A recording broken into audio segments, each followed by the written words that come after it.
seems to hold so high in its esteem, have led to a rather unusual election, shall we say. Trump versus Hillary, or as I like to call it, idiot versus idiot. Trump is, I'd say, one of the purest examples of a wild card that we've ever seen in recent politics, with the exception of Jeremy Corbyn, of course. What he's done is he's shaken and stirred American politics into a frenzy of many things, from nationalist American ideals to very simple, just let's make America great again sort of scenes. And let's be honest, what's going on about that war? But on the other side, we have Hillary Clinton, the seemingly ever-present face in American politics. No matter where you look, there's Hillary. There she is. She's like a bad smell that won't go away, really. But she's in a very, very special position. She could be the first ever American female president. No women or woman as powerful since the great and late Eleanor Roosevelt, in my opinion. But she is, of course, without certain moral, shall we say. And I don't think there has been such bated breath around the world as with the American election. Who's going to get the election? Who's going to win? Who's going to get shot first? It's all questions need to be asked. But for us over here on this side of the pond, it is like choosing which artery to sever, really, isn't it? Let's be frank. So tonight, we have a group of people talking who maybe know a little bit about politics, I'm not too sure. And we have Dr. Matt Ashton, we have Dr. David Hughes, we have Mikail Shaikh, and Sam Barrow. And these are two politics and international relations students who have bravely, or rather stupidly, you choose your vote, put themselves up to discuss this and try to make some sense of it and put it into a real world perspective. So I'm going to start off the questions to the panel, because I think that's the only way to do it, and say, how do you feel this election has gone in recent weeks, recent months, with the debates over them in America? And then we'll leave it to you guys to sort that out. So if, Matt, you want to start, and then we'll take it from there. One word answer, badly. I mean, normally, can you all hear me okay, by the way? I mean, normally we describe American politics as theatre. In this case, it is more of a circus. And it's a little bit like, are you all familiar with a Rorschach ink blot test? You know, one of those things where you sort of stare at the ink blot and it depends on what you see. Do you see a butterfly? Do you see a severed corpse? You could look at the American election and you either see the best of American politics or the worst of American politics. If you're a believer in the American system, you can see people giving a frank and full expression of their views, many different political viewpoints being expressed, lots of democracy at the local level, maybe not so much at the federal level. But I don't think we've ever seen an election like this in our lifetime. And I think fundamentally it has been an incredibly, incredibly damaging experience for the American people. And I'm hopefully not being controversial in saying it is largely the fault of Donald Trump. I think he has cheapened the public discourse in America through his use of language, through the use of putting certain ideas on the table, through his willingness to entertain certain ideas, and fundamentally the fact that he has undermined. I mean, frankly, are you all familiar with the crime of sedition? It's essentially the idea of you can be done for attacking, it's not quite treason, but attacking the American democracy, going around saying that the American electoral system is fixed. And this is something that Republicans have been peddling for a while now. And it is not borne up by the FBI, the CIA, the academic results. I mean, you're more likely to be hit by lightning in America per year than you are of fiddling the election. So far, there has only been one case of election fiddling in America, to the best of my knowledge, and that is a Donald Trump supporter who decided to try and vote twice, you know, just for the hell of it. And I think it's really dangerous because I think we're all now in our little sealed echo chambers, and I think there are an awful lot of people out there now rabid Trump supporters, or maybe even rabid Hillary supporters, who think that yes, the election is fixed, and if Hillary is elected, you know, it is their constitutional duty, you know, the Declaration of Independence, that it is the role of the people to overthrow tyrants. And because, you know, do you remember Trump talking about Second Amendment solutions? You know, I think there are an awful lot of people out there that if Hillary wins, they will feel it is their job to try and assassinate her. And I've got a horrible feeling that that may well happen. So I think the whole thing has been a disaster from start to finish. And if it weren't for the fact that it was so bloody entertaining, I wouldn't be having any part of it whatsoever. Who's next? Yeah, just go for it. Yeah. You guys can hear me, right? And so I was having this discussion over the summer vacation with my aunt, who's an international relations graduate and an ex-journalist, and she and I both came to the consensus that this campaign, this whole election, 2016, will go down as the biggest farce in history, in all recorded history. I mean, everywhere you look, it is, well, to me personally, I don't know about any of you, but it's just a joke. You know, we laugh at it. We see videos of Trump. The first thing that comes to mind is that, you know, oh, look at this guy, look at what he's doing. And when you consider the magnitude of the office of the President of the United States, it is the most powerful political office in the world. You know, Commander-in-Chief of the most powerful military force on earth. And, you know, like Dr. Ashton said, like Matt said, he said that this has been cheapened, and it's by Trump and his shenanigans, and, you know, the whole email controversy.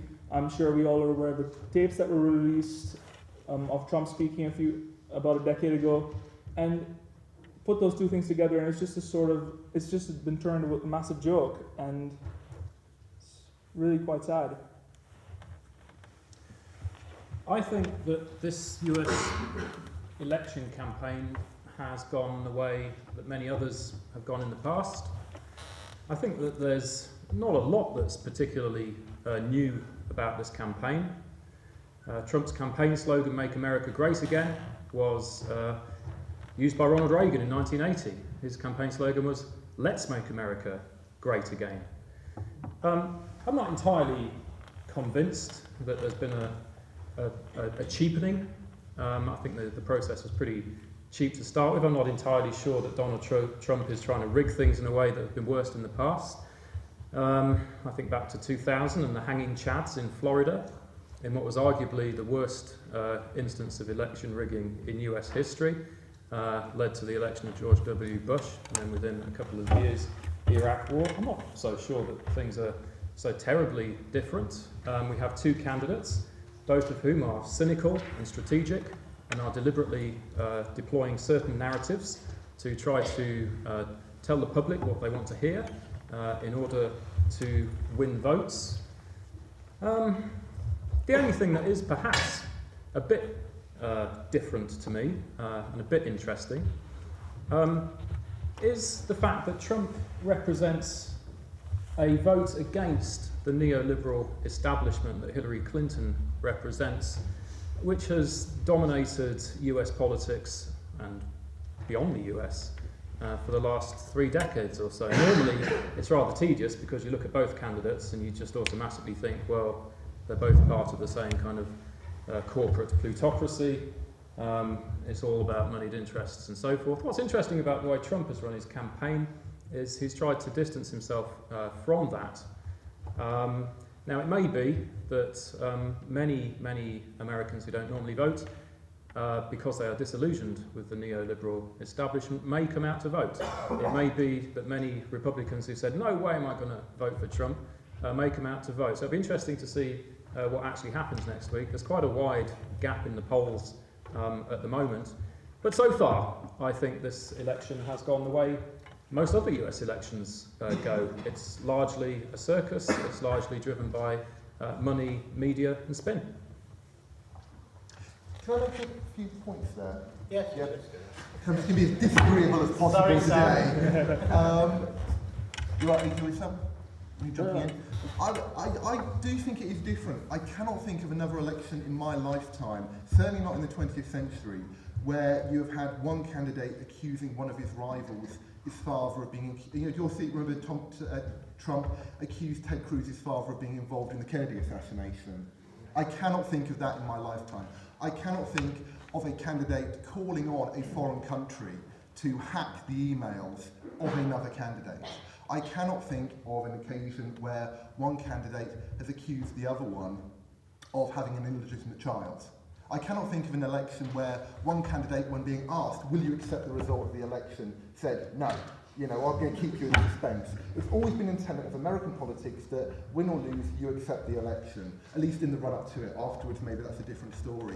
Off the top of my head, I can think of over half a dozen things that Trump has done that no other candidate has done. And I think partly that's because he's a reality TV star. I think the other half is the fact that he's possibly psychologically unbalanced. I'm not being very academic here, I apologise, but I don't know. I mean, I can't think of any other candidate who's done. Do you remember again the Second Amendment solutions? I can't think of another candidate coming out and calling for the assassination, in so many words, of their opponent. My 2 cents, what it's worth. So Sam? Yeah, absolutely. I mean, I totally agree with everything that's been said so far. I don't know what else there is really to add. 2 candidates, both. It's just rich person versus rich person. One person claims that they are. Well, obviously Donald Trump he's not even afraid to admit that he's a liar and that he's such a big fat rich businessman. And I think Clinton is trying to sort of claim that she's more down with the kids and stuff. You know what I mean? Yeah, no. And yeah, even with the polls like we were saying before, it's incredible. The Independent today released the same article that they've released 5 times or something, saying polls suggest Donald Trump is finished. And it's really, I think it's quite interesting to see with these polls and stuff. If you look back to the general election and the EU referendum and stuff, they were just, well, with the EU referendum obviously it was quite a 50-50 sort of split. But with the general election, they were wrong. They were fundamentally wrong. And so I think it's going to be really interesting to see the outcome of this election, because the polls have just been all over the place. Every week you see an article somewhere like The Independent that says, worrying, Donald Trump is going to win, or like today, oh dear, Donald Trump is finished. I think it's really interesting that, and even a candidate like Donald Trump has got as far as he has, saying the things that he has. I think in our country, if a politician said what he said, they would be sort of deemed unelectable. They wouldn't be close to the reins of power. And so yeah, I don't really think I've got much else to add, but I think everything's been said. So, has anybody got any questions right now? Yes? Okay, so the latest ABC poll puts Donald Trump 1 point ahead of Hillary. Now, I just want everyone to think realistically, everyone's oh, Donald Trump comes into power as general. What do you realistically think would happen if Donald Trump did take power? I don't think the world would end. Because you know how everybody says, yeah. I mean, it's not going to happen. What change do you think we would see with Donald Trump? Do you think he would be able to ban Muslims from coming into America? What would you expect to see if it happen? Well, that would have to go through Congress and through the Senate if you were to make a decision, for example, building a wall along the southern border with Mexico. That would have to go through Congress, and I dare say they wouldn't put something like that through. It is a ludicrous idea, let's be real. And it also have to go through Mexico's bank account. Yeah. Anybody else want to answer that question? Well, I think, as I mentioned before, what both candidates come out with is a lot of rhetoric, and we all know that politicians don't always make good on their pledges. I mean, this whole idea of a wall to keep Mexicans out, who's even described as rapists, the kind of lowest elements of Mexican society. I mean, it's so devoid of common sense. There are such things as tunnels and ways around walls. It would be so expensive. Would you really be able to get Mexico to pay for it? I mean, the whole thing to me just smacks of an attempt to win the vote of the kind of rather right-wing side of American voters. Would he actually deliver on these things? It's very hard to know. I remember back in the 2004 election, and in Europe, many people were shocked that George W. Bush was re-elected, and it was as though the world had ended, and how could this possibly be, and this is going to be a disaster. And not a great deal changed. Life went on as normal. That didn't mean that life went on well, but not a huge amount changed. It may even be that some things would work out for the better. Perhaps this is what most people don't stop to consider. In foreign policy terms, Trump is what IR scholars would describe as a realist. And he wants to work with the Russians to defeat Islamic State. He's not interested in escalating conflict with Russia. And in that respect, some things he has to say sound more sensible to me than Hillary Clinton's proposal to have a no-fly zone over Syria, which may then be violated by a Russian aircraft and then really risk a much greater level of war. So would the world be a much worse place if Trump is elected? I don't know. What happens if Hillary is elected? Could be worse under her.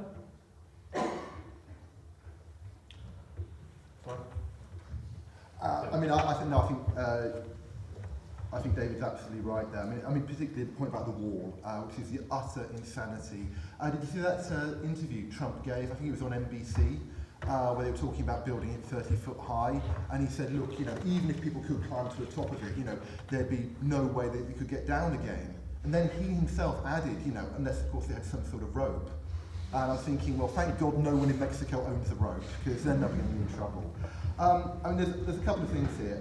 It's not just about Trump. It's about who wins the House, which is going to be the Republicans, and who wins the Senate. Because if Trump has a Republican House and a Republican Senate behind him, there is potentially a lot more that he can do. If the Democrats win the Senate, then it becomes an awful lot more problematic. I think the key thing from the domestic agenda is simply Supreme Court. Because he's pretty much come out and said that he is going to put someone on the Supreme Court that is going to be wildly anti-abortion, and he wants to try and do something about Roe versus Wade, which is weird because he's always been going through it, sort of saying, I personally, sort of on the tipping point about abortion, and he's kind of gone back and forth, and he's given so many quotes about this. But certainly, I think about who he put on the Supreme Court could be very problematic, because that is going to shape American politics for the next 30, 40 years. Also, there's a strong chance that there could be one or two more people leaving the Supreme Court while he's in office, which could have a real big difference. And I think the question is one of temperament. I don't think Donald Trump has a very stable temperament. Do you remember him again tweeting stuff at 5 o'clock in the morning against the Mexican beauty queen or Colombian beauty queen? My theory is that if something happens like another 9/11, how would Trump react? Would he react calmly, think carefully about his options and respond with proportionate force? Or would he fly off the handle and do Christ knows what? Again, just to lay my card, I don't trust Hillary, I don't particularly like Hillary. But to paraphrase P.J. O'Rourke, she's horrible and she's wrong, but she's wrong within the normal parameters of being wrong. Donald Trump has flipped on so many issues that I don't know. I mean, it's impossible to say, I think. It scares me. I'd just like to add on to what Matt said, that, with his unstable temperament, I've noticed, like, if you remember the Khizr Khan incident, how he spoke about Khizr Khan's wife, and then there was like a bit of a back and forth over Twitter and several interviews. And as an international citizen, I do not feel comfortable having an individual like that with his finger on the red button of a massive nuclear arsenal. So, yeah, it's just this, he's too thin-skinned, in my opinion, to have such incredible power at his disposal. Well, I mean, there's also that time that he called for the torture of America's enemies. He essentially said that terrorists, not just terrorists, ought to be tortured. He called for their families to be tortured. Or executed. Did he? Oh, bloody hell. Wow, okay, I didn't realise that. Wow. And there's the whole thing there again about whether the army would even obey him under those kind of circumstances, because that would be opening them up to all sorts of legal difficulties, to put it mildly. Right, okay, we've had too much of this kind of liberal prejudice, this kind of, this pro kind of Hillary mouthpiece, from these people on my left. Donald Trump is a smart guy. He would not be where he is now if he were not smart. He is a successful businessman. He's very deliberate. He's very calculated. I think he knows exactly what he's doing. I wonder how much of this so-called temperamental behaviour may be a deliberate charade. And during your IR courses, hopefully at some stage, you'll get to read Kenneth Waltz's final article, written in 2012, called Why Iran Should Get the Bomb. And in that article, Waltz says there is a tendency in the West for commentators to demonise states that are less powerful and say, oh no, they're too crazy, they're too irrational, they're too irresponsible, they could not possibly be trusted with nuclear weapons. We could never trust Iran with nuclear weapons. And Waltz systematically demolishes this, and he says, well, that's nonsense, because leaders of such states know full well that if they abuse their nuclear power, they could well be attacked with nuclear weapons. Now, as I said before, Trump in foreign policy terms is a realist. I think he's quite cold, quite calculating. I think he's completely to be trusted with the red button. Just my 2 pence. I mean, this thing, sorry, can I very quickly? This thing about Trump being smart, and I remember this going back to George W. Bush and people sort of saying, look, he wouldn't have gotten where he was if he wasn't a very smart guy. And I think Trump is very, very shrewd. And I think the fact that he's very good at surrounding himself with very, very smart people. He's got very, very good advisors, in particular very good tax advisors. But this idea that he wouldn't have become where he is, frankly, I think I'd have done all right in life if my dad had left me $40 million. Started with a small loan of $1 million. Started with small, well, yeah. Oh God, if only. The amount of. No. It's. Edit that out. No, it's. Yeah, and the fact that, he's been very clever with using the tax laws. And again, I think people like George W. Bush, very, very shrewd, surrounded by very, very smart people. But there's also this thing about, if you look at Dragon's Den, people always make the argument on Dragon's Den that I got where I am because I'm an incredibly smart guy, I'm an incredibly hard worker. No one ever talks about luck. No one says maybe I just got lucky.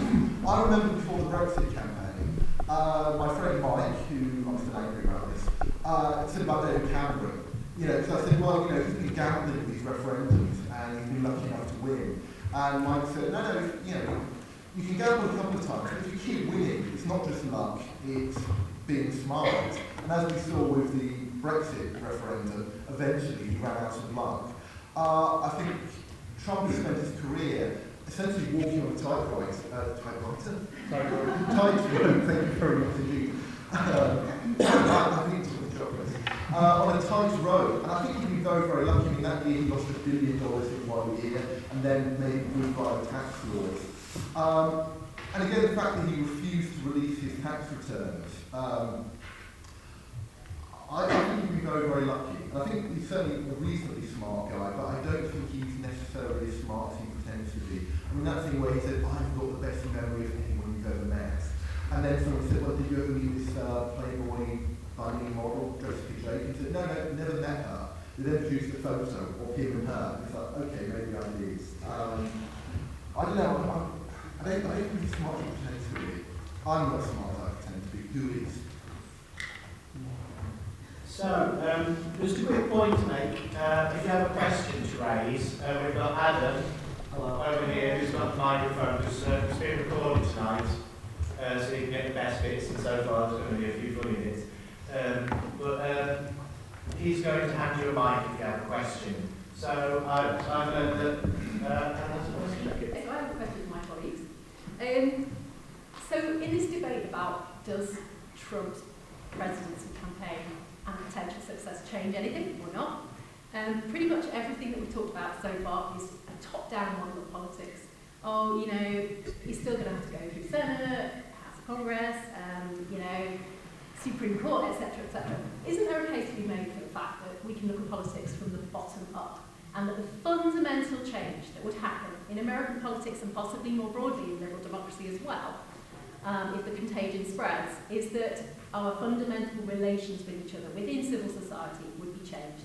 because his rhetoric and his actions legitimate misogyny, legitimate racism, and legitimate the use of violence. So is there not a case to be made that that is where the real change would happen in America? Yeah, absolutely. I totally agree with that. I think if you've seen the video on Facebook, like the compilation of, what's it titled, In the Good Old Days, Yeah. you've seen that it's just this sort of selective hatred for what is already quite a serious racial divide between, obviously black and white. I do fear that, putting it quite in sort of simplistic terms, I do think that relations between the two would definitely worsen.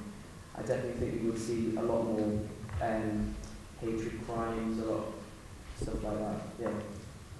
To a degree, we already are seeing manifestations of this, like at Trump's rallies. You have members of certain ethnic minorities who are being, treated, like they're being told to leave, they're being senseless at these rallies. You have Trump inciting all this hate, and it's just, like Sam said in the good old days, that he wants this time where things were a lot worse than they are now, as far as the treatment of African Americans, the treatment of Muslims and other ethnic minorities. Even with the wall, there is this, not even an undertone of racism. It is racism on the surface with the wall. Actually, I just remembered as well. I can't remember the name of the guy, but there was a black guy at one of Trump's rallies recently where he got kicked out. For obviously, you can see why. But he was actually trying to hand Trump a note of support, and apparently he has actually been in contact with Trump a lot, and I think even it might date back to letters, wasn't it? Yeah, about 1992 as well. And he's sort of very, very impassioned, and even Donald Trump actually wrote back to him as well. So there's definitely a relationship between the two of them. But as soon as he's seen at one of Trump's rallies, I think Trump fears that goes against what he is trying to, sort of reach out to his followers with. So obviously he got kicked out because he was trying to support Donald Trump, which is quite. Well, it just goes to. I think history has important lessons to teach here. I think some of the things that are troubling Matt about the Trump campaign is that in some ways it is an affront to liberal democracy, and I think we'd be blind if we didn't recognise that there are some quite strongly fascistic components to the Trump campaign. We've talked about the kind of anti-immigrants sentiment, the racism, the nationalism, the xenophobia and so forth. Now, I mean, all of these kinds of things happened late 1920s, early 1930s, and they were linked to worsening economic conditions. They were linked to widespread unemployment and worsening living conditions for the masses. Now, unfortunately, this is what neoliberalism over the last 30 years has given us. It's made the top 1% fabulously wealthy, but everybody else is losing out. Now, the trouble is this can have some very serious consequences, because when you have a degree of social unrest and discontent arising from this fundamental economic situation, that can be easily channeled and manipulated into far-right causes, as the 20th century demonstrated. Donald Trump's son has, I believe, recently launched a TV channel, Trump TV. Even if Trump loses, he's got a movement behind him. So Heather's point about politics being done in a different way, yes, I mean, this is a kind of extra institutional form of politics. In some ways, it is a grassroots movement. In some ways, it is an insurgency, but it's a very negative, very dangerous, very, very far-right one. I just wish that we could have more leftist insurgencies of this kind.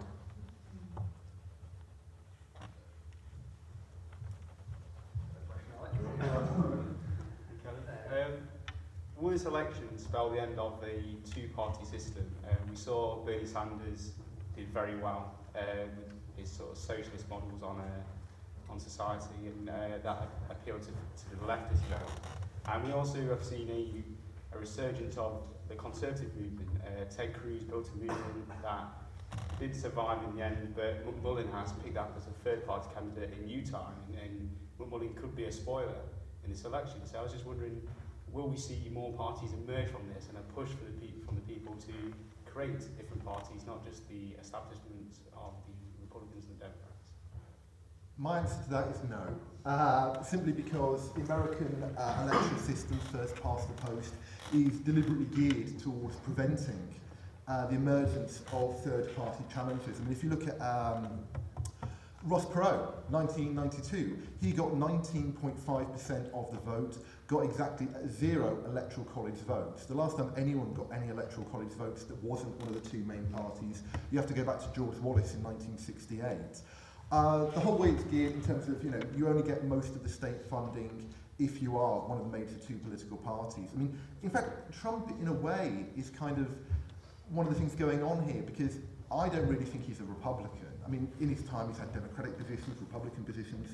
What you've seen is third-party candidates saying, well, why should I put together a organisation? Why should I raise all this money when what I can do is impose myself on one of the two major parties, as kind of Trump has done to a certain degree.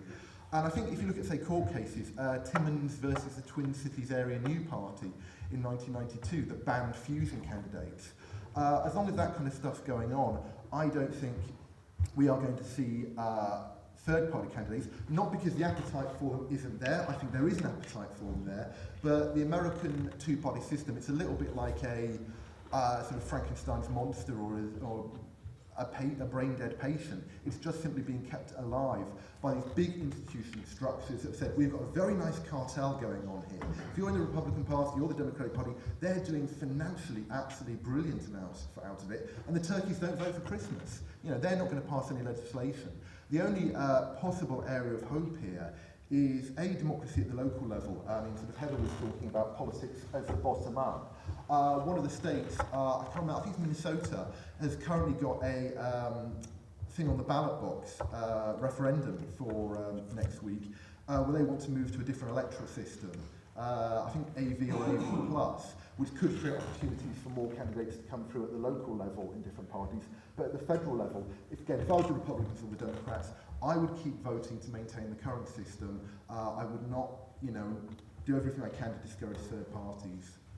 I mean, they might exist, they might work better as a single interest group or an interest group or a lobbying group movement. I mean, if you look at UKIP, they've done fantastically well, not so much as a political party, but as a single interest lobbying group, and that might be what you might see. I don't think it will change in the near future. I mean, I put a caveat in that, with Jeremy Corbyn and UKIP and Trump, things are changing in unpredictable ways, obviously. But nevertheless, I mean, the US political system is not a genuine democracy. It's a plutocracy. It's ruled by money and vested interests.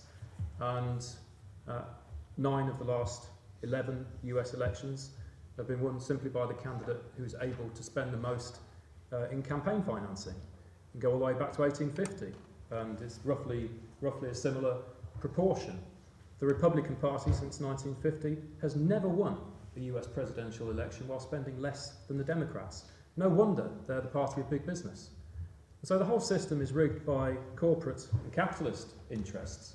And until that changes, until something fundamental changes, this two-party charade that we have, pretending that there's any meaningful degree of difference between the two parties, this whole kind of electoral charade that we have, with all the media trying to whip the public into a frenzy and making them convinced that it really, really matters, this will just keep going on and on and on and on, and fundamentally the system won't change.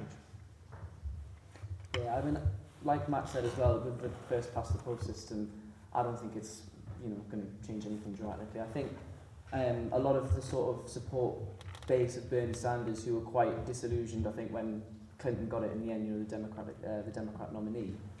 I think there was an article that was published somewhere which said that increasing amounts of young people are looking like starting to shop around a little bit more, and people were saying that's a good thing. You're actually opening your mind a bit more to other options. I think the Libertarian party and stuff like that. But I think it's going to maintain some sort of status quo for a while yet. Yeah, I think what Sam said. This is going to be the status quo, and the corporations have ensured. The corporations in first past the post have ensured that it's Democrat, Republican, and it's sort of this practical monopoly on American politics. And Thomas Jefferson, I think, you know, when he said, what is democracy apart from 51% of the population taking away the rights of the other 49%? Some of the worst abuses of civil rights, civil liberties of people in American political history have happened, you know, democratically, with people voting for it. And it's the unelected, undemocratic American Supreme Court who's had to kind of wade in and actually say, no, you can't do this, you've got to make sure that people have their rights. So, you know, I'm obviously a fan of democracy. I think it's a great idea, but I think, you know, we've got to be very careful about how we do this. Right, so have any more questions? Yeah, I've got a question here. Would you say that it's better that it's Trump as the Republican candidate than one of the other 11 Republican candidates like Ted Cruz who are actually taken seriously? All the other 11 Republican candidates were climate change deniers. All of them were against any progression of gay rights, against American public opinion. Would you say it's better that it's Trump who is taken seriously than one of the other? I think it depends whether you want Hillary to win or not, whether it's a good idea that it's Trump. I mean, those other Republican candidates would probably be able to beat Hillary Clinton. The only thing that Hillary Clinton's been so phenomenally lucky on is she's the second most unpopular candidate in American presidential history, and she's just been lucky enough to run against the most unpopular candidate. Because, I mean, Hillary is a phenomenally weak candidate.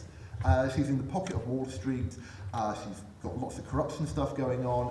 She's phenomenally weak. And she really lucked out with Donald Trump getting the nomination. I think other people, Rand Paul maybe, others, I think probably would have been able to beat her.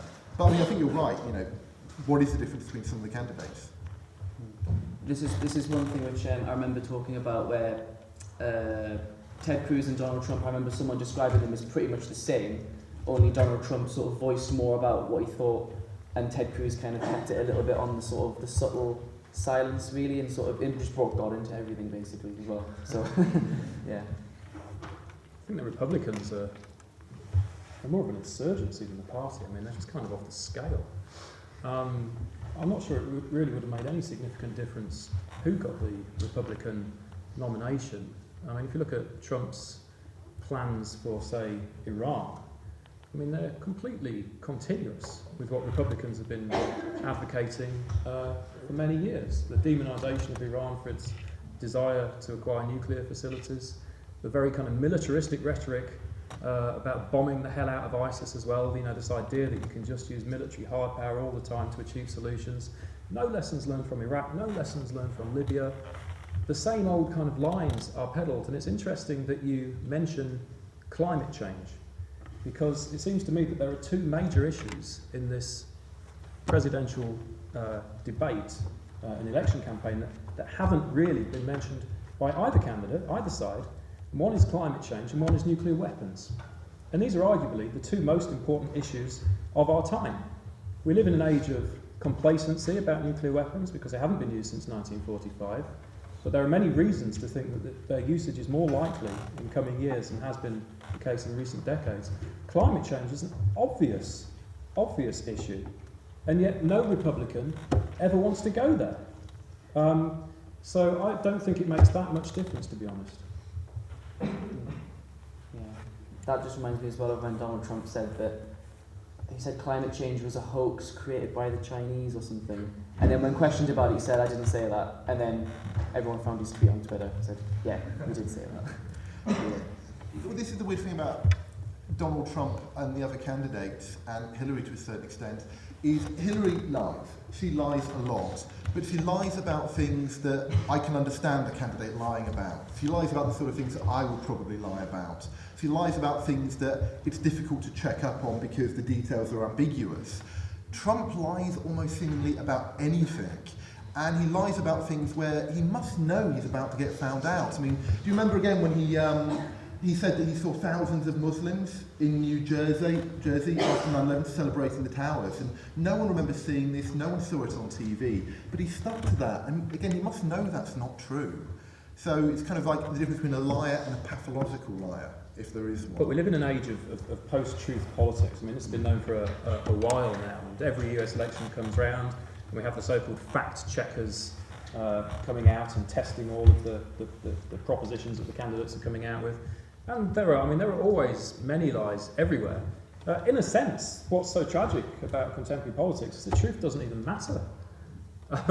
It doesn't even matter. You can just say anything, as Trump is demonstrating. You can literally say anything. What does matter is the power of propaganda and placing certain consistent narratives in people's heads in various ways. And so Trump will say anything, provided it sticks with these certain lines, the kind of anti-Islamic, anti-immigrant, misogyny, whatever it is. He just keeps voicing the same sentiments. Now, the truth content doesn't matter.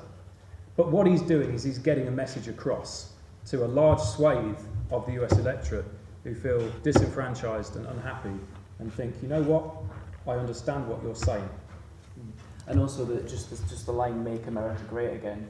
This is one thing that they said. I think it was Mike O'Neill was talking about this in the EU referendum. You know, like take back control. It's short. It's easy to remember. It's something that might stick with a lot of voters when they you know cast their vote. It's like "Make America Great Again." You know, it's just like short, simple. What could be better, sort of thing. Rage Against the Machine should run on a platform of "Take the Power Back." Yeah. Questions? Go straight ahead. I was just wondering if I could shed some light on the fact that, considering that Donald Trump has been saying some things that are misogynistic, and obviously the fact that he's been accused of sexual assaults, rape, etc., why none of this has been taken any further, considering that we're just having the election in the next few days. And then also there's a video that I've seen recently where he was said to have said that when she's been elected, she's going to basically another background. So I'm just wondering why none of this is being taken any further, why the election is still going ahead. Might sound so just wondering. Mikail, you want to start? Put you right on the spot there. Yeah, thank you, Luke. You're very welcome. Why hasn't been taken any further? I mean, it's quite late. You know, some of this information came out quite late, like only about a month or so ago. So I think by that, if this was in the, when they were competing for the nomination, by that point something could have probably been done about the two of them, and we wouldn't end up with Clinton and Trump. But I think it's too late, and I really don't know what else to say about that. I think it's to do with sovereign power and the establishment. I mean, who's going to throw Clinton or Trump in prison? Who's going to sentence them? You know, the Supreme Court presumably, some senior legal body. But would they really do that? Because who appoints the Supreme Court judges? Politicians. And so in a sense, when you get high enough up in the power structures, the top politicians are looking out for the top lawyers, are looking out for the top businessmen, are looking out for the top media people. And so Trump knows full well he can say, if I become president, I'm going to make sure you go to prison. And Hillary can make similar threats, and they both know they're just completely empty, meaningless threats. You know, the power of punitive law applies to ordinary people who have to live under the rule of law. But this top 1% that I keep objecting to seems increasingly to operate beyond the rule of law. And that's why nothing is done, nothing will be done. I don't think America's... I'm trying to be disagreeing here for disagreeing's sake, because I actually agree with almost everything that David has said. But I think America does have certain advantages here in terms of the fact that it is a a semi-sovereign federal system, where if you look at the individual level, in New York, for instance, after the 2008 banking crisis, an awful lot of people in America went to jail over that, which certainly didn't happen in England. No one was jailed in England. If you look at FIFA, it was only the Americans that actually went and did something about FIFA and brought indictments against them. The fact that in terms of imprisoning politicians, Jesse Jackson's son went off to jail. The governor of Illinois went off to jail. Who was that guy who ran for vice president? His name completely escapes me. When? Good question. He was the one who was having an affair while his wife had cancer. John Edwards, yeah, I think he went to jail as well. So the fact that saying, no one ever goes to jail, someone who ran for vice president of the United States did actually go to jail. So I think Americans are willing to jail people, and lots of politicians have been jailed or thrown out of office, Republicans and stuff like that. I think more of them should be, absolutely. I'd jail loads of them given half the opportunity, and I think a lot of them are protected by their special status and by money and connections and all the rest of it. But I think America's got a much better record of locking people up, powerful people, rich people, Mark Rich before he was pardoned, than Britain has. We've got a terrible record for that. That's absolutely true, but the banking crisis, the Dodd-Frank Act, Securities and Exchange Commission in 2011, I think it was, published a lengthy report into the causes of that financial crisis, and about half or more of the report focused on the activities of Goldman Sachs, laying out in quite explicit terms why Goldman Sachs was criminally liable for, on the one hand, recommending certain securities and simultaneously betting against them. Now, this is criminal. Many ordinary people, including you, are paying the consequences for this, and yet the CEO of Goldman Sachs did not go to prison. In fact, in 2013, as the WikiLeaks leaks in recent weeks have shown, he was meeting with Hillary Clinton. And Hillary Clinton was telling him, I think that people like you and me, the super wealthy, should rule. An aristocratic sentiment coming from the Democratic Party candidate. Deeply troubling. Again, I think Goldman Sachs, I agree with David here, they should have gone to jail. Lots of people in Goldman Sachs should have gone to jail. But they did end up paying 5.1 billion in fines. And again, that's not the same as going to jail. I do appreciate that. And again, compared to their balance sheet, which is enormous.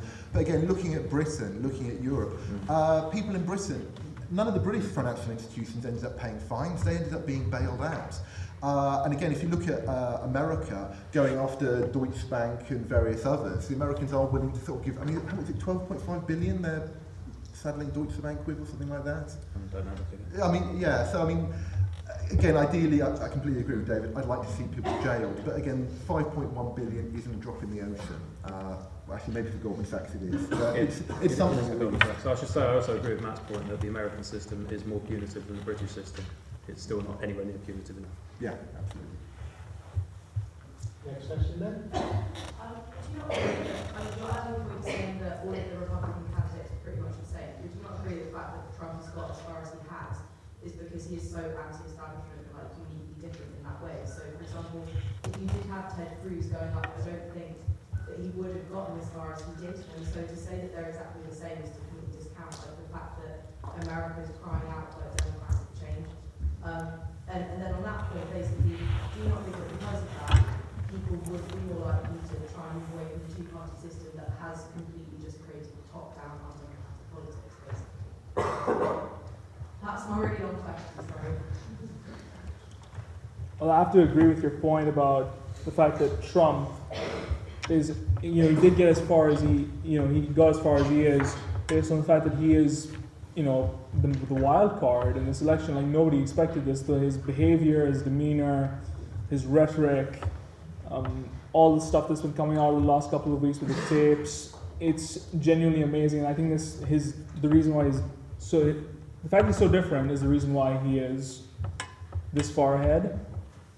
And as for moving away from a two-party system, I think it's just one guy. If we have another Donald Trump, maybe, but that's still the status quo as two-party system. Looking back at it, pretty much every election afterwards, the result is always disappointing. People have called and saying, we need to end the two-party system, and it never does. The people I blame here, to a massive extent, and this is my sort of area of research, the media.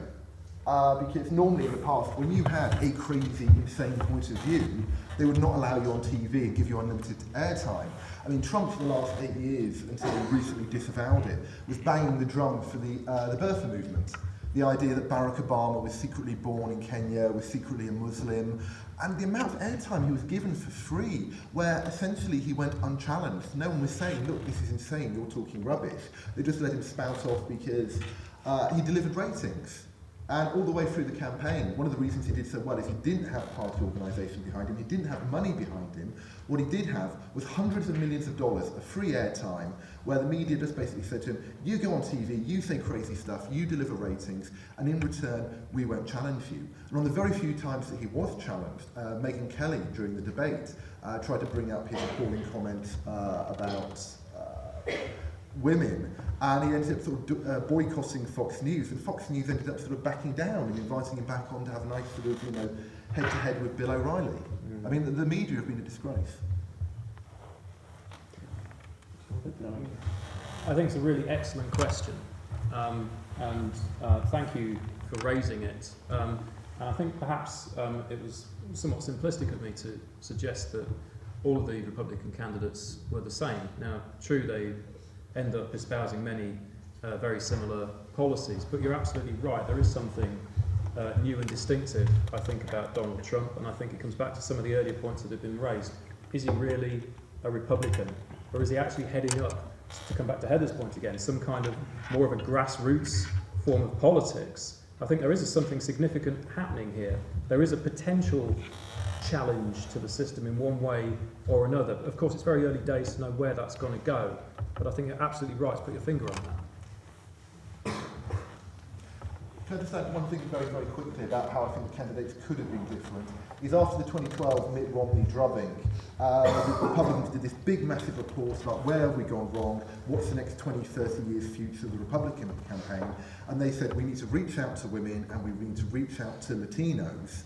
And one thing that maybe Jeb Bush, again I wouldn't want to see president either, is like his brother. He has a much better relationship with the Latino community. He's married to a Hispanic woman, he can speak Spanish, and he might have been able to try and, because again, Hispanics are not wild about Hillary.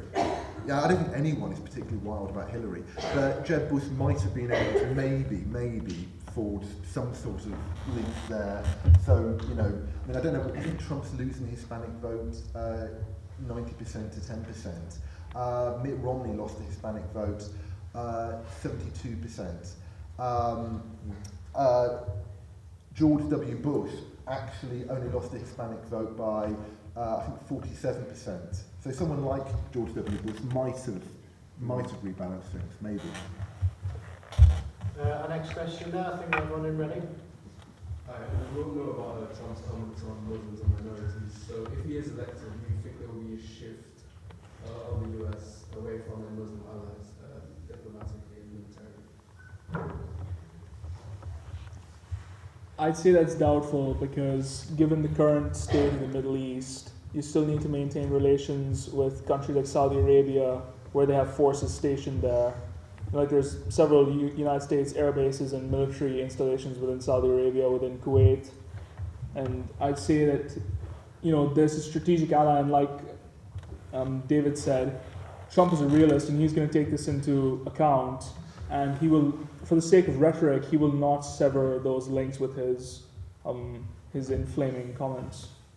Yeah, and the other thing that I remember Trump bringing up was he was sort of against the intervention in Iraq because it would destabilise or has destabilised the Middle East.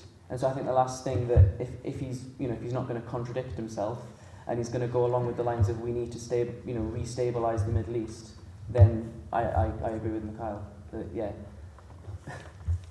I don't see much of a change, to be honest.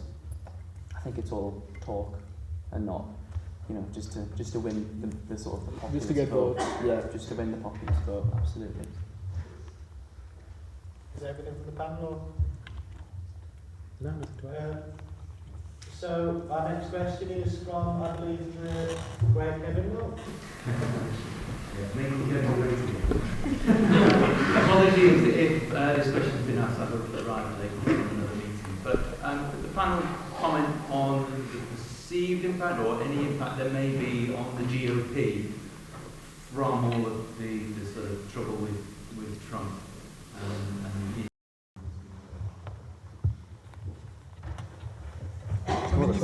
You've got this weird situation at the moment with it's a very repressed civil war at the moment because you've got certain candidates who have come out and just said, look, I'm not going to support Trump no matter what. You know, Ted Cruz has given the world's most half-hearted endorsement. And again, I never thought I'd say this, I agree with Ted Cruz on this one. If someone had accused my dad of killing Kennedy, I wouldn't come out and endorse him. And you've got Paul Ryan, who's effectively, he's still endorsing Trump, but is completely at odds with him. And I think if Trump loses, it's going to be very quickly, as much as possible, back to business as normal. If Trump wins, then I don't know what he's going to do, because he's going to be facing a very, very hostile, a big chunk of the House that's going to be very, very hostile to his agenda. And I think, you know, you might see civil war, and I don't know who's going to win this. It does remind me a little bit of when within his own party, you know, Jeremy Corbyn, a lot of you know his MPs just said, I'm not going to support you, you know. And that's the sort of comparison that I'm just. You're talking about like a split down the middle, essentially. Yeah.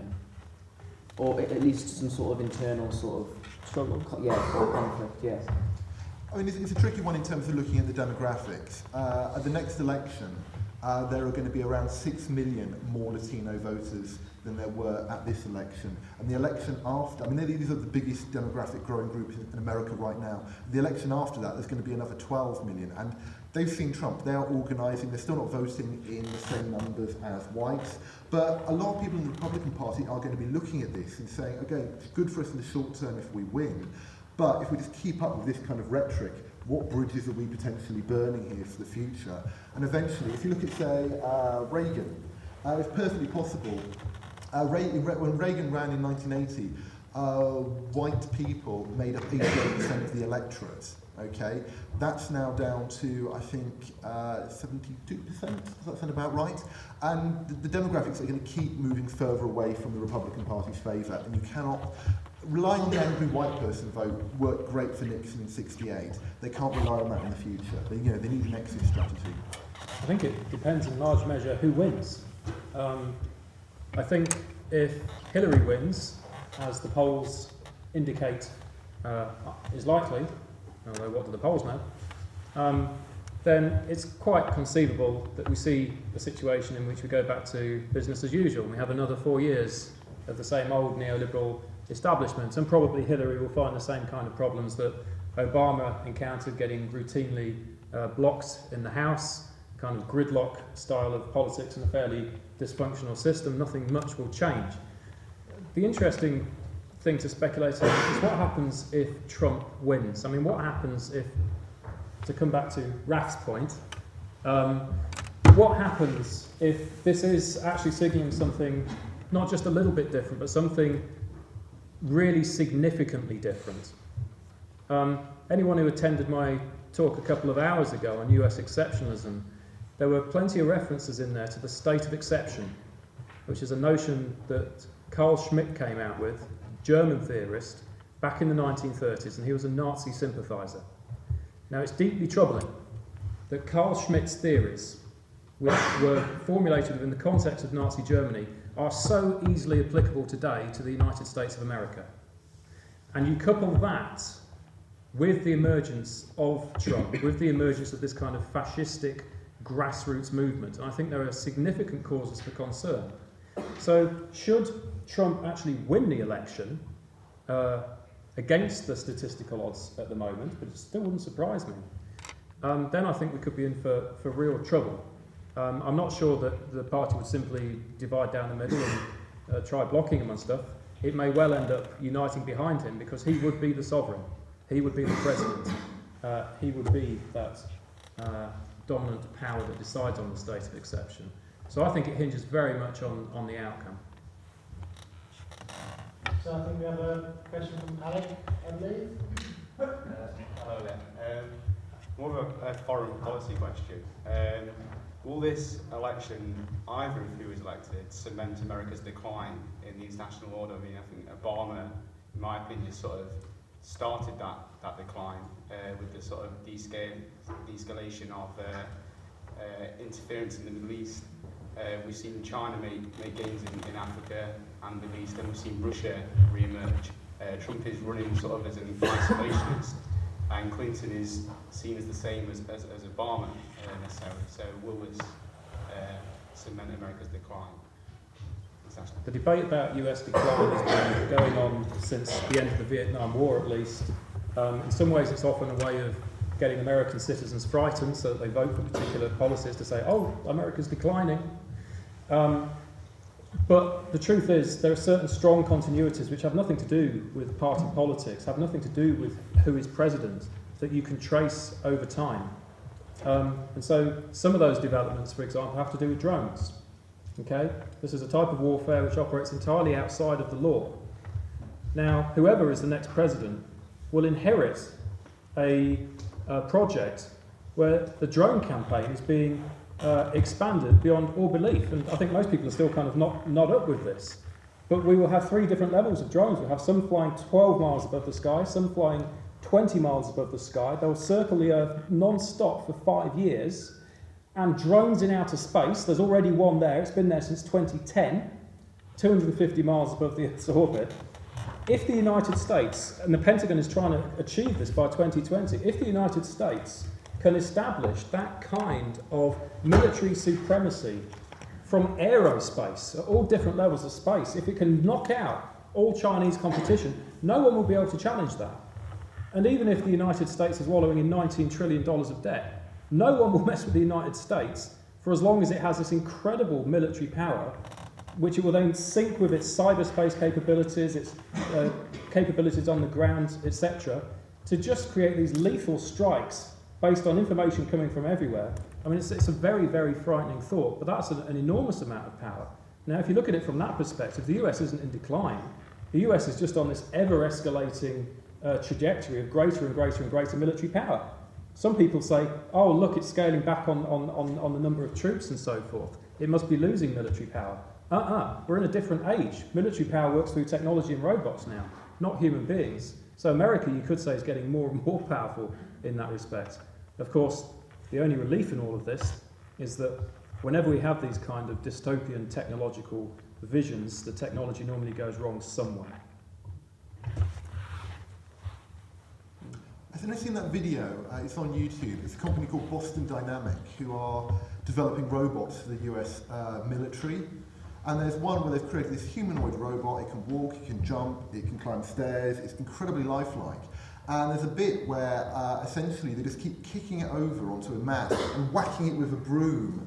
And I'm thinking, this is how Terminator starts. I think the development of artificial intelligence, the development of drones, I mean, and again, this always creates pushback. Did you see the other day, though, I think this is true, I didn't just imagine it, but those French soldiers that were killed by the fact that ISIS had got on hold of some sort of drone they bought off Amazon or something, strapped an IED to it, and just flown it into some troops. Right. You can do that for airports. On that issue, actually, there's a serious risk of blowback in all of this.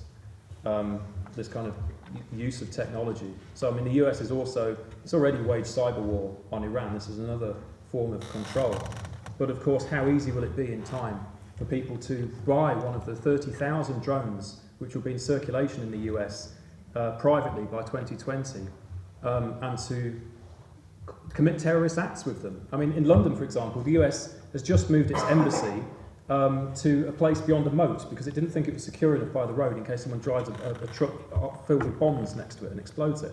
So it's put this embassy behind a moat, not realising that it's going to be very easy pretty soon just to get a load of drones and just fly it straight over the moat and just drop bombs on it that way or whatever. So there's a huge risk of blowback. Cyber hackers. Someone already left a pro-ISIS message on the Pentagon website. I mean, that should surely be the most secure website in the world. It's already been hacked. If you can get inside US control systems, you can control all of this stuff that they've got, all of the drones. You can cripple their power networks. You can fly their aeroplanes into each other. I mean, the capacity for carnage is enormous. So maybe that is a source of decline. We'll see. I mean, there's also the financial issue. I mean, again, the amount of debt held by China. And this is kind of, again, almost echoing what David was saying about blowback. back in 1956, when Britain and France went into Suez, and America effectively said, you know, you're going out there right now, otherwise we're going to start selling the pound on the international markets, and in 48 hours we can bankrupt you. The amount of foreign debt held by countries like China gives them an enormous amount of leverage in terms of what America can and can't do. And it's, I think in terms of the future, the debt is such a massive issue. I mean, America's a very rich country, it's got lots of things going for it, but the way the debt is spiralling out of control and the fact that it's borrowing money from more and more unsavoury people in order to finance it will have consequences. Just before Will speaks, I think actually, I mean, the one upside, there's always a silver lining. I think Trump, win or lose, is going to be absolutely brilliant for academia, because he's going to keep us in business for years, writing books and articles and foreign policy stuff. So there's always an upside. And also, we don't live in America, so. So, with all of the leaks being released by WikiLeaks, do you think that they're deliberately interfering with the election? And if so, what do you think they have to gain from doing it?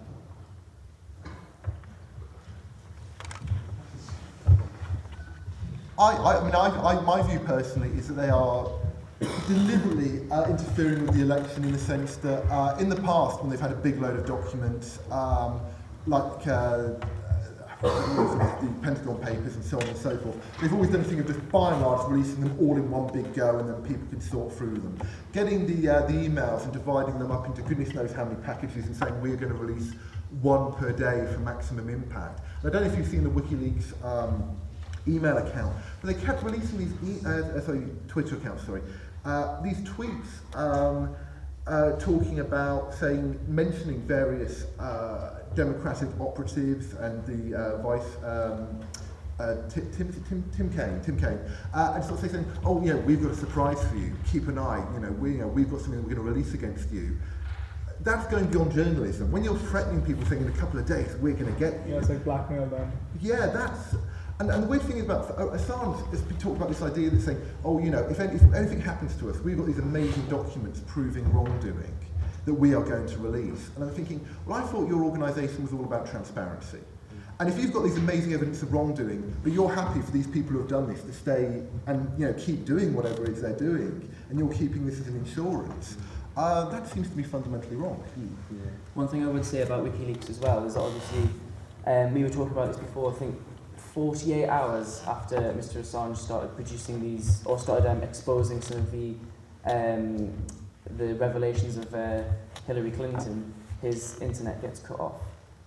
And that, I mean, it raises the question really, like how free do we receive information in the news? Is it a democracy, or is it rather a sort of autocracy, run by the rich? I think that WikiLeaks is and is not trying to interfere in the US election. I think it couldn't care less really about the outcome. That's not what it's trying to do. It's trying to expose the secretive corruption within the system. Now, what it has to gain, therefore, is publicity. I mean, Matt mentions the word impact, but if you want to get your message out there, what better time than the week or two before the two candidates are trying to look their best for the electorate than to bring out all of these revelations. Now, WikiLeaks performs one of the most important services, in my opinion, in the world today, because the whole essence of democracy is that we trust our government. And we've heard Theresa May and her government making similar arguments just in the last week or so about we need a little bit of secrecy here when we're dealing with matters of security. And so you think, okay, fine, we trust the government, you have these secretive discussions, but you're doing it in our best interests. And what WikiLeaks exposes over and over and over is it's very seldom, if ever, in the best interest of the public. It's quite scary. The US is $19 trillion in debt. And yet, in the decade after 9/11, it spent $1.7 trillion on expanding its secretive intelligence agencies. And so you have essentially a kind of secretive state within a state operating within the United States that's accountable to nobody. This is frightening. this undermines democracy and the rule of law, and it's important that people know about it, and that's exactly what WikiLeaks is drawing our attention to. I mean, I think WikiLeaks has done some incredibly good work. I think there's a lot of stuff there that I think is admirable and stuff that we wouldn't know about. But I do think that, I mean, the Cuban Missile Crisis, would that have turned out better if JFK's emails had been released while the process was going on? Maybe, maybe not. Who knows? But I think there have been numerous occasions over the 20th century where the US government has, during delicate negotiations, I mean, just to give Britain this example, during the Downing Street, the build-up to the Downing Street peace process, would that have worked better if they'd released the email from Tony Blair saying, actually, I'm thinking of offering a pardon to all of these IRA terrorists, and it ended up on the front page of the Daily Telegraph? I'm not entirely sure that would have been helpful. And the fact that they do redact stuff, you know, they're saying, okay, your government, the media, they keep stuff from you, but then they do exactly the same things. So it goes beyond, you know, the media telling you what you can and can't know, to Julian Assange. And the thing is, the media, okay, it's not perfect, the government's not perfect, but I can sue people, I can vote for people. If Julian Assange does something that I don't like, there is absolutely zero accountability from my perspective about what I can do to Julian Assange. And I think Julian Assange will think, oh God, I'm going to rant mode here, sorry. I shouldn't have eaten quite so much chocolate. Is the fact that most of his support, or a lot of his support, comes from left-wing groups, left-wing people. The film director whose name completely escapes me, Ken Loach.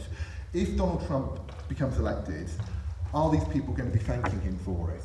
I'm not entirely sure they would. But again, this goes online, okay? I do think WikiLeaks have done some fantastic work. I'm such a coward, I really am. And notice their students always think critically about information wherever you get it, even WikiLeaks, because it does redact stuff. So just because it has a lot to offer, be critical. No, it's, I'll have to wait for it. It's fine. No, we've got a few minutes yet before we move on to our next topic, so no pressure. Sure, answers. It was something actually I thought wasn't raised particularly, which is the question of gender and whether Trump would have happened if Hillary Clinton wasn't a woman. Hillary actually was the kind of presumed nominee so long.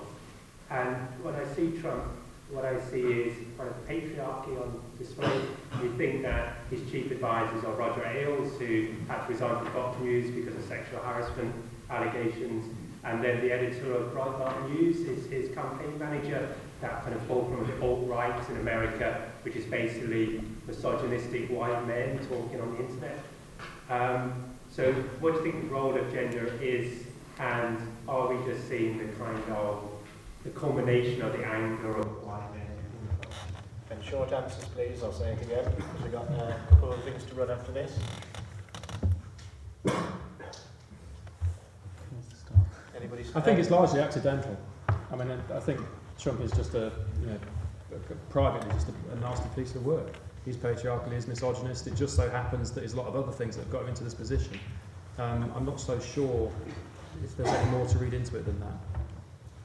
I think America has moved on in a way, because certainly in 2008 and elections before that, there were all these kind of articles about is America ready for a female president? And I don't think that I've seen anywhere near that many this time around. I don't think anyone's questioning her competence on the grounds of being a woman. I think they're questioning her competence quite rightly on a lot of other grounds. But that doesn't seem to have come into it quite to quite the same extent, I think. Yeah, I have to agree with Matt.